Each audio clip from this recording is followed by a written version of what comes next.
নমস্কার, ওঙ্কার বাংলায় আপনাদের সকলকে স্বাগত। এই মুহূর্তে আপনাদের সাথে রয়েছে আমি অপরূপা। চোখ রাখবো অতি গুরুত্বপূর্ণ খবরের দিকে, কারণ এখন সময় নগর মহানগরের।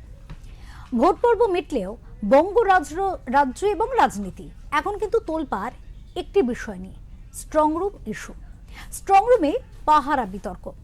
বাংলায় বিভিন্ন জায়গায় কড়া নিরাপত্তায় মোড়া হয়েছে স্ট্রংরুম। ভোটের ফলাফল 4 তারিখ, তার আগে রাতের ঘুম উড়েছে কেন্দ্রীয় বাহিনীর। স্ট্রং রুমে গোলযোগের আশঙ্কা নিয়ে বৃহস্পতিবার রাতে শাখাওয়াত মেমোরিয়ালে স্ট্রং রুমে ছুটে গিয়েছিলেন মমতা বন্দ্যোপাধ্যায়। বিরোধীদের কটাক্ষ, আগে ভোট হলে স্ট্রং রুমে নজরদারির কথা বলতো বিরোধীরা, এবার শাসক দলই অতিরিক্ত তৎপর। মমতার স্ট্রং রুমে গিয়ে কিচ্ছু লাভ হয়নি, পাল্টা কটাক্ষ শুভেন্দুরও। ইভিএমে কারচুপির অভিযোগ, স্ট্রং রুমে গোলযোগের আশঙ্কা। বৃহস্পতিবার সকালেই এক্সিট পোল নিয়ে মুখ খুলেছিলেন তৃণমূল সুপ্রিমো মমতা বন্দ্যোপাধ্যায়। মমতা বন্দ্যোপাধ্যায় জানিয়েছিলেন তৃণমূল 226টির বেশি আসন নিয়ে ক্ষমতায় আসবে। বিজেপি টাকা দিয়ে ভয় দেখিয়ে মিথ্যে প্রচার করছে। পাশাপাশি জানিয়েছিলেন ভোট চুরির ঘটনা ঘটলে বা স্ট্রং রুম গোলযোগের আশঙ্কা হলে নিজে পাহারা দেবেন। বলবো ওটা বিজেপির চক্রান্ত, এবং বিজেপি এত করেও মানুষের অধিকার থেকে মানুষকে বঞ্চিত করতে পারলো না, এবং তাই বিজেপি শেষ খেলাটা খেলেছে প্রেসকে দিয়ে, যাতে উল্টো পাল্টা বলে আমাদের মনোবলটা কর্মীদের ভেঙে যায়, মানুষের মনোবল ভেঙে যায়, শেয়ার বাজারে ধস নামবে আসল সত্যিটা বেরোলে। সেই জন্য শেয়ার মার্কেটকে সান্ত্বনা দিতে গিয়ে, এটা আমার কাছে স্পেসিফিক খবর আছে, এইটা করেছে।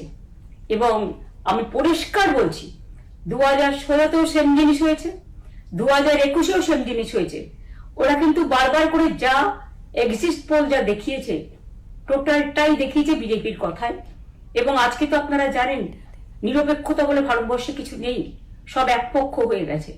আমি তাদের বলবো আমাদের কর্মীদের এবং মানুষকে সাথে থাকতে, যাতে কাউন্টিংয়ে সবাই সমানভাবে আজ থেকে পাহারা দেয়। দরকার হলে আমিও আমার এলাকায় পাহারা দিতে নামবো। সেই কথা মতোই কাজ। বৃহস্পতিবার রাতেই শাখাওয়াত মেমোরিয়ালে ছুটে গিয়েছিলেন মমতা বন্দ্যোপাধ্যায়। প্রায় 4 ঘন্টা ছিলেন। পদ্ম শিবিরের কর্মীরা প্রশ্ন তোলেন, স্ট্রং রুমের সামনে কেন তৃণমূলের প্রচার ভ্যান দাঁড়িয়ে থাকবে? দুপক্ষের ধস্তাধস্তির মতো পরিস্থিতি হলে পুলিশ ও কেন্দ্রীয় বাহিনী পৌঁছয় ঘটনাস্থলে। ঘন্টা 4 পরে বেরিয়ে তৃণমূল নেত্রী বলেন, ইভিএম নিয়ে আশঙ্কা রয়েছে বলেই অভিযোগ পেয়ে ছুটে এসেছিলাম। কেন্দ্রীয় বাহিনী প্রথমে ঢুকতে দেয়নি, 4 ঘন্টা বসেছিলাম। একজনকে বসিয়ে এসেছি, মানুষের ভোট যেন সুরক্ষিত থাকে। এটা বড় মুশকিল না, আমাকে তো দেখতে হবে।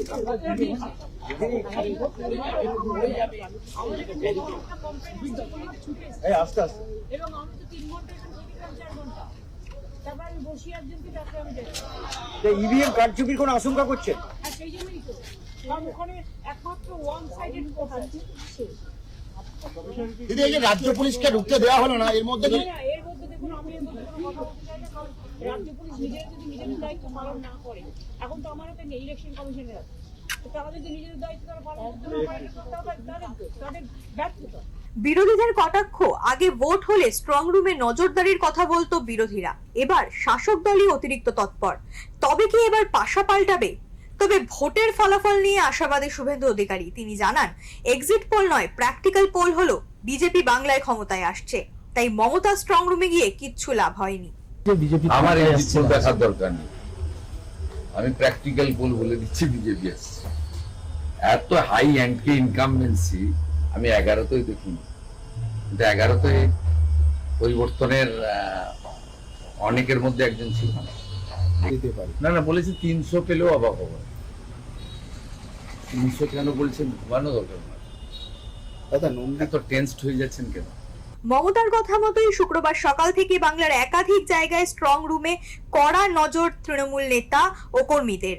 স্ট্রং রুম পাহারা দেন মন্ত্রী শশী পাজা, কুণাল ঘোষেরাও। সব মিলিয়ে শুধু বাংলা নয়, গোটা দেশের নজর এখন বাংলার ভোটের ফলাফলের দিকে।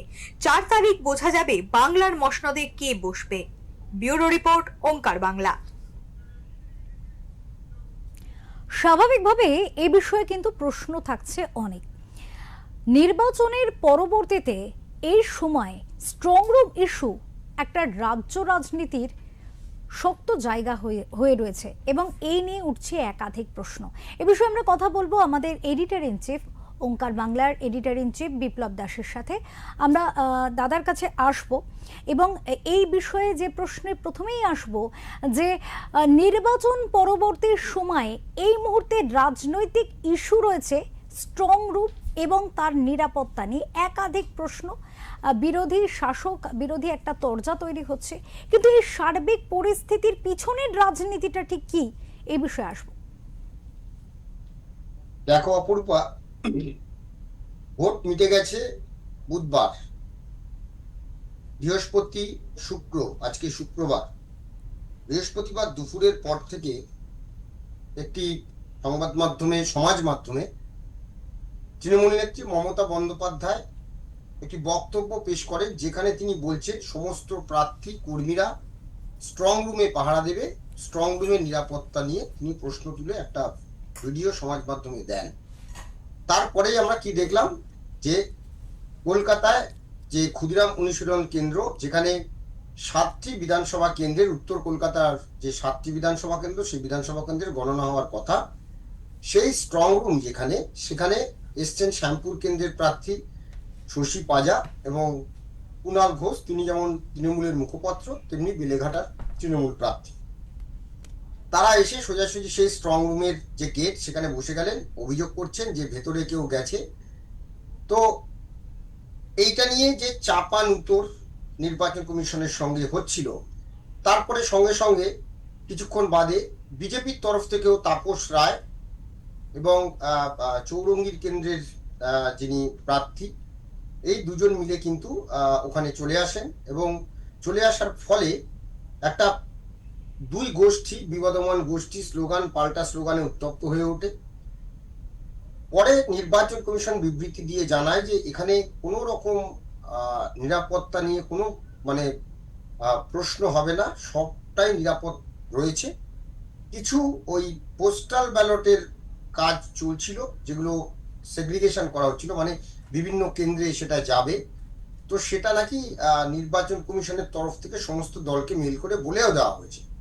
তো এইটা নিয়ে তৃণমূল কংগ্রেসের, কিন্তু পাশাপাশি আমরা দেখলাম মমতা বন্দ্যোপাধ্যায় কেন্দ্র, ভবানীপুর কেন্দ্রে যে গণনা কেন্দ্র হবে সাখাওয়াত মেমোরিয়াল দক্ষিণ কলকাতায়, মমতা বন্দ্যোপাধ্যায় সেখানেও চলে গেছেন এবং গিয়ে সেখানে 4 ঘন্টা ছিলেন। সেখানেও কিন্তু পাল্টা স্লোগানে উত্তপ্ত হয়ে ওঠে।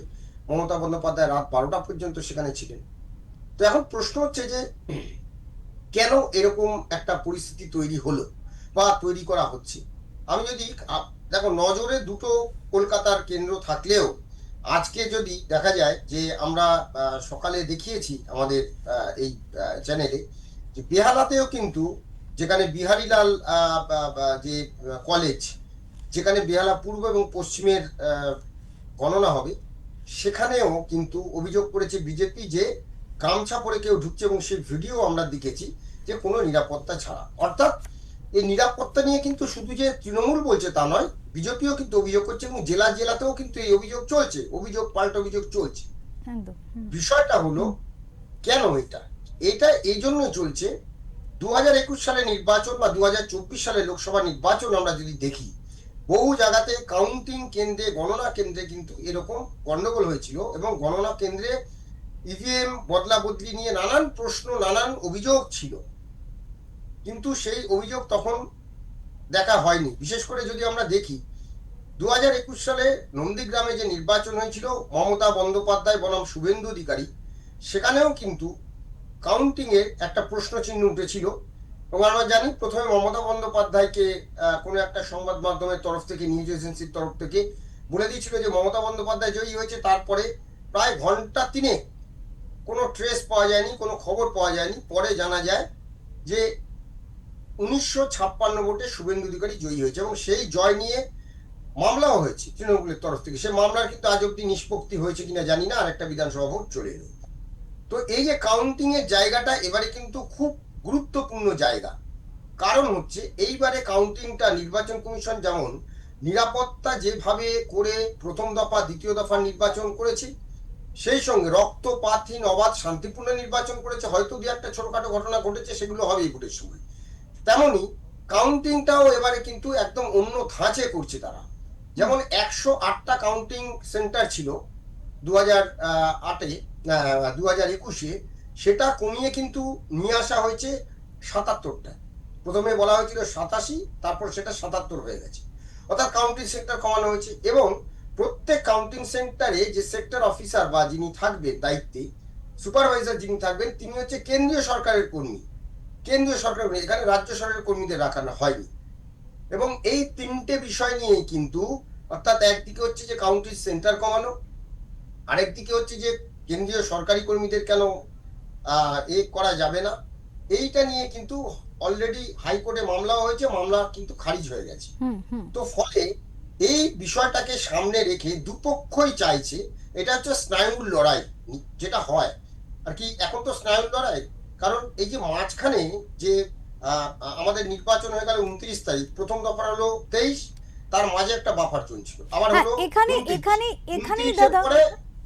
এখানেই দাদা প্রশ্নটা আমার ছিল পরবর্তীতে, যে ভোট পরবর্তী যে সময়টা, কাউন্টিংয়ের যে সময়টা, এর আগে নির্বাচনে আমরা দেখে এসেছি যে নির্বাচনের দিনের একদিন বাদ দিয়ে বা দুদিন বড়জোর বাদ দিয়ে তারপরে কাউন্টিংয়ের গণনার দিন ফেলা হয়।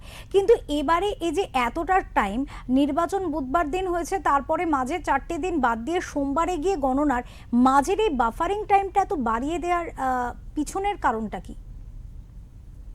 বাফারিং টাইমটা রাখা হয়েছে তার অনেকগুলো কারণ। আবার আমরা যদি দেখি যে এই যে নির্বাচনে প্রথম দফা নির্বাচন থেকে 23 থেকে 6 দিন বাদ দিয়ে 29-এ করা হলো, অর্থাৎ 5 দিন বাদে, ঠিক আছে।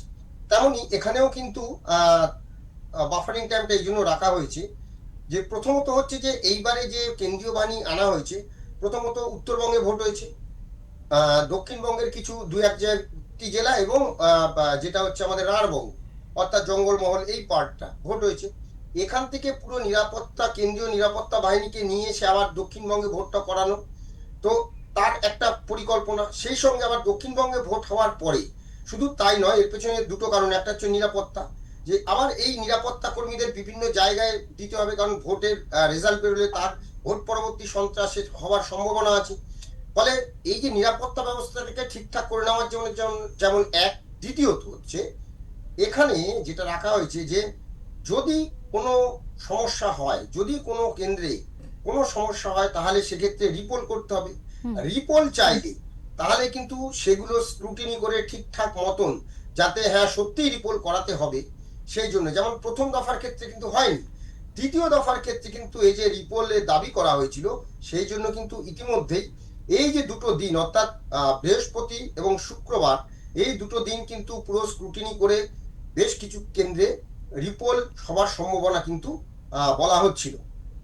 অপরূপা, একেবারে দাদা এখানেই প্রশ্নটা রাখবো যে রিপোলিং এর কথা প্রসঙ্গ যখন এলো, যে আমরা জানি দক্ষিণ 24 পরগনার 4টি বিধানসভা কেন্দ্রের 77টি বুথে পুনর্নির্বাচনের দাবি কিন্তু বিরোধীদের তরফ থেকে করা হয়েছিল, এবং সেই মতো কিন্তু নির্বাচন কমিশনার তিনি বিষয়টি খতিয়ে দেখার দায়িত্বও দিয়েছিলেন সুব্রত গুপ্তের উপর। আজকে তার রিপোর্ট দেওয়ার একটা কথা রয়েছে, এবং তার রিপোর্ট তিনি দিয়েছেন, এবং তার ভিত্তিতে হয়তো পুনর্নির্বাচনের সম্ভাবনা একটা তৈরি হচ্ছে। তো এই যদি পুনর্নির্বাচন হয়, তো কতগুলি বুথে পুনর্নির্বাচনের সম্ভাবনা রয়েছে এখনো পর্যন্ত?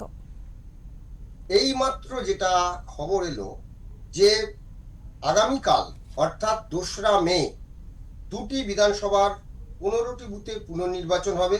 একটা হচ্ছে মগরাহাট পশ্চিমের 11টি বুথে এবং ডায়মন্ড হারবার লোকসভা কেন্দ্রের ডায়মন্ড হারবার বিধানসভা কেন্দ্রের 4টি বুথে, অর্থাৎ মোট 15টি বুথে এখনো পর্যন্ত নির্বাচন হবে। অর্থাৎ মগরাহাট পশ্চিমের 11টি বুথ এবং ডায়মন্ড হারবারের 4টি বুথ, এই দুটো বিধানসভার নির্বাচন হওয়ার কথা। কিন্তু আমরা যদি একটু দেখি যে গত পরশু দিন অর্থাৎ নির্বাচনের পরে যে অভিযোগ বেশি এসেছিল সেটা হচ্ছে ফলতা কেন্দ্র নিয়ে। ফলতা কেন্দ্রে প্রায় 30টি বুথে বিধানসভা মানে পুনর্নির্বাচনের দাবি করেছিল বিজেপি, মোট 77টি সব নিয়ে। তো সেখানে দেখা যাচ্ছে যে সেখানে কিন্তু স্পেশাল পর্যবেক্ষক সুব্রত গুপ্ত, তাকে সিই অর্থাৎ মুখ্য নির্বাচন কমিশনার জ্ঞানেশ কুমারের তরফ থেকে তাকে সেখানে পাঠানো হয়, এবং ডায়মন্ড হারবারে যেখানে আর কি কন্ট্রোল রুম হয়েছে এই ডায়মন্ড হারবার লোকসভা কেন্দ্র এবং দক্ষিণ 24 পরগনার যে, সেখানে পাঠানো হয়। এবং সেখানে কিন্তু এই যে 77টা কেন্দ্র, সেই 77টা কেন্দ্র স্ক্রুটিনি করে তাদের বলা হয়, এবং সেখানকার প্রার্থীদের সাথে কথা বলা হয়েছে, প্রিসাইডিং অফিসারদের সাথে কথা বলা হয়েছে, পর্যবেক্ষকদের সাথে কথা বলা হয়েছে, পুলিশ পর্যবেক্ষকদের সাথে কথা বলা হয়েছে, সমস্ত পর্যবেক্ষকদের সাথে কথা বলা হয়েছে। যেমন তেমনই সেখানকার সমস্ত ক্যামেরার ফুটেজ সেগুলো কিন্তু খুঁটিয়ে দেখা হয়েছে, কি ছিল না ছিল। তাতে যেগুলো দেখা যাচ্ছে যে সেই স্ক্রুটিনির পর নির্বাচন কমিশনের কাছে 30টি ফলতা কেন্দ্রে 30টি বুথে নির্বাচনের কথা, পুনর্নির্বাচনের প্রস্তাব পাঠিয়েছেন নির্বাচনের জন্য নিযুক্ত বিশেষ পর্যবেক্ষক সুব্রত গুপ্ত। এবং সেই চাঞ্চল্যকর তথ্য যেটা এই ফলতা বুথে, সেখানে হচ্ছে যে ফলতার একাধিক বুথে ক্যামেরা বন্ধ করে দেওয়া হয়েছিল, যা অভিযোগ। নেটওয়ার্কের কারণে এই ক্যামেরাগুলোর যে কন্ট্রোল রুমে যে ছবি আসার কথা, তখন কিন্তু সেটা ধরা যায়নি। কারণ হচ্ছে নেটওয়ার্কের একটা সমস্যা, কারণ ওই জায়গাগুলো একটু প্রত্যন্ত জায়গা, তো সেখান থেকে কন্ট্রোল রুমে যে ফিডটা নেট মারফত আসছে, নেটওয়ার্কের মাধ্যমে আসছিল, সেটা আসেনি। ফলে যে ক্যামেরা বন্ধ করে দেওয়া হয়েছে এটা কিন্তু কন্ট্রোল রুমে বসে বোঝা যায়নি। তো ফলে এখানে যেটা অভিযোগ উঠছে যে বেশ কয়েকটি বুথে ইভিএম এ টেপ লাগিয়ে দেওয়া হয়েছিল, অন্য দলের প্রতীক ঢেকে দেওয়া হয়েছিল টেপ লাগিয়ে। এবং প্রিসাইডিং অফিসার দুপুর 1টায় যখন জানান যে টেপ তুলে দেওয়া হয়েছে, যখন অভিযোগটা পান এবং দেখেন যে টেপ তুলে দেওয়া হয়েছে, তখন ওই বুথগুলোতে প্রায় 58% ভোট পড়ে গেছিল। অর্থাৎ 58% যে ভোট হয়েছে, সেই যারা ভোট দিয়েছেন সে 58% মানুষ তারা ভোট দিয়েছেন ওই একটা চিহ্নেই, এটাই অভিযোগ। এবং ফলে এই টেপ লাগানোর কারণে দুপুর 2টো পর্যন্ত যে একটা চিহ্নে ভোট দেওয়া ছাড়া আর তো তাদের কোনো উপায় ছিল না। ফলে এই মানে বুথগুলোতে পুনর্নির্বাচনের কথা বলা হয়েছে। এছাড়াও দক্ষিণ 24 পরগনার ডায়মন্ড হারবারের বিধানসভার 4টি এবং মগরাহাট পশ্চিমের 11টি বুথেও পুনর্নির্বাচনের প্রস্তাব পাঠানো হয়েছিল।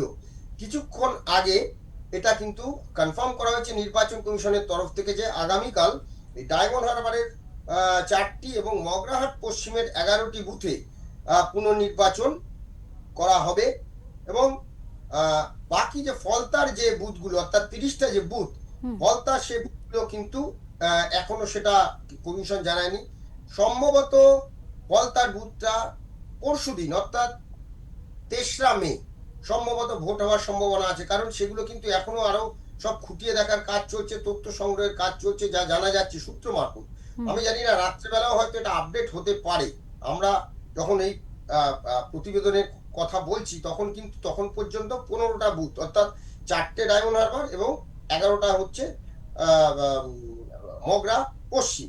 তো এখন এই বুধবার দিন যে 77টা বুথে পুনর্নির্বাচনের জন্য আর্জি জানিয়েছিল কমিশনকে বিজেপির তরফ থেকে, এবং সেখানে কিন্তু যা দেখা যাচ্ছে যে আপাতত কিন্তু দ্বিতীয় দফার নির্বাচনে কিন্তু এই 15টা বুথে আগামীকাল পুনর্নির্বাচন হবে। এবং সেই পুনর্নির্বাচনে প্রস্তুতিও কিন্তু সেরে ফেলার জন্য ইতিমধ্যেই কমিশনের তরফ থেকে প্রস্তুতি শুরু হয়ে গেছে। এখন দেখার যে ফলতার নির্বাচন কবে হয়, কালকেই বলে আজকে রাতের মধ্যে নাকি পুনর্নির্বাচন 3 তারিখ, সেদিকে আমাদের নজর থাকবে। একদম। অনেক ধন্যবাদ দাদা, অনেক ধন্যবাদ। আমরা কথা বলছিলাম দুটি বিষয় নিয়ে, মূলত আমরা আজকের আলোচনায় ছিলাম।